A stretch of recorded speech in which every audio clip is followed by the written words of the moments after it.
Siapa bilang harta tidak bisa dibawa mati? Ya, harta bisa dibawa mati. Bagaimana caranya? Ikuti cerita berikut ini. Di sebuah desa yang asri dan indah, tinggallah seorang juragan yang memiliki harta yang melimpah dan banyak. Ladang yang luas, sawah yang subur, ternak yang banyak, bahkan properti, gedung, hotel di perkotaan pun ia miliki, meskipun ia memilih tetap tinggal di desa. Tak hanya harta kekayaannya yang membuat banyak orang terkagum-kagum. Kebaikan yang ia perbuat juga luar biasa, mencengangkan. Ia bagikan hartanya begitu saja kepada orang-orang yang susah, anak-anak yatim, orang-orang jompo, mereka yang berjalan dan berjuang di jalan Tuhan, di jalan Allah, membangun tempat-tempat ibadah. Ia bagikan begitu saja, seolah-olah harta begitu ringan baginya dengan sangat mudah. Dan seperti ia tak mencintai harta tersebut. Sobat muda,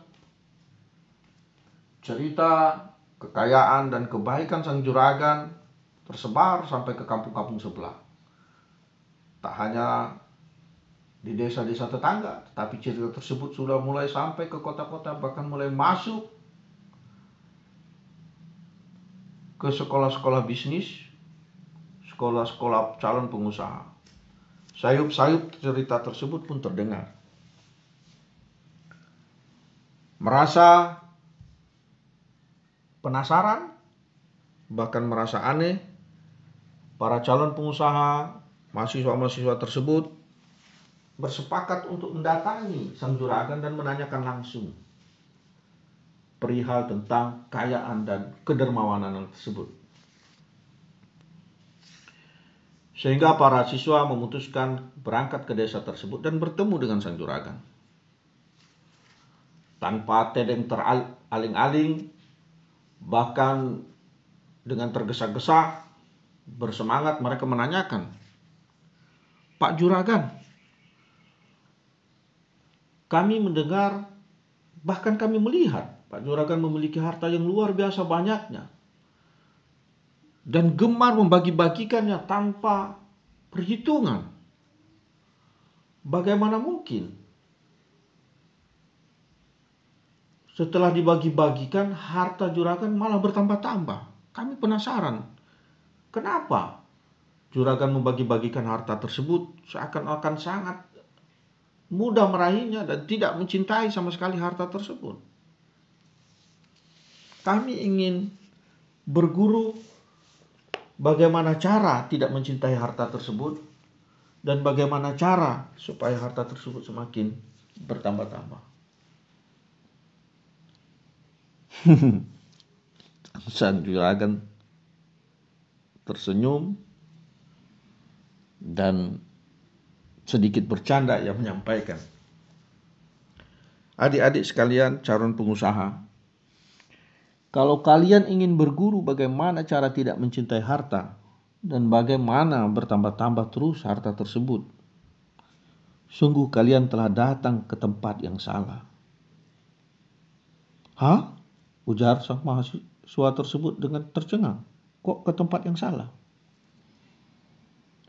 "Ya, karena sungguh saya sebenarnya sangat mencintai harta saya. Sebab ketika kecil saya hidup miskin, susah. Ketika remaja sampai dewasa saya bekerja keras membanting tulang, memeras keringat untuk mengumpulkan harta tersebut. Bagaimana mungkin harta yang saya kumpulkan dengan susah payah tersebut saya tidak cintai? Bahkan saya sangat mencintai harta-harta saya ini. Saking cintanya saya kepada harta-harta saya ingin membawa mereka sampai ke alam setelah mati kelak. Ke akhirat pun saya ingin bawa. Kalau di dunia saya memiliki ladang yang luas, gedung yang tinggi, mobil yang bagus, kelak di akhirat saya akan membawa dan menggunakan hal-hal yang baik tersebut. Waduh, para siswa semakin kaget. Bagaimana mungkin Pak Juragan? Ujar mereka setengah mencemooh. Bukannya nanti kita mati hanya membawa kain putih selembar dan tidak membawa apapun. Itu pun berada di ukuran tanah 1x2 meter, pungkas mereka. Setengah mencemooh tetapi penuh rasa penasaran. Sambil menghirup kopi sorenya yang tinggal setengah gelas itu, Sang Juragan tersenyum seolah-olah menerawang. Dia bilang, "Iya, Dik. Memang saya tidak akan bisa membawanya sendiri. Oleh karena itu, di samping mengumpulkan harta itu, saya membagi-bagikannya kepada orang-orang miskin, ibnu sabil, anak-anak yatim, mereka yang membutuhkan. Agar kelak apa-apa yang saya bagikan itu bisa menjadi pahala, dan pahala tersebutlah yang akan saya bawa sampai ke akhirat dan saya bisa nikmati." Saya bersyukur, alhamdulillah, orang-orang tersebut mau saya titipkan dalam bentuk bantuan, pemberian, sehingga titipan-titipan itu kelak akan menjadi pahala bagi saya. Tercengang dan manggut-manggut, para siswa tersebut berujar, "Sungguh ilmu ini tak kami dapat di sekolah bisnis yang megah.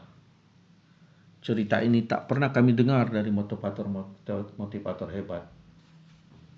Justru kisah bisnis yang luar biasa ini kami terima dari Pak Juragan.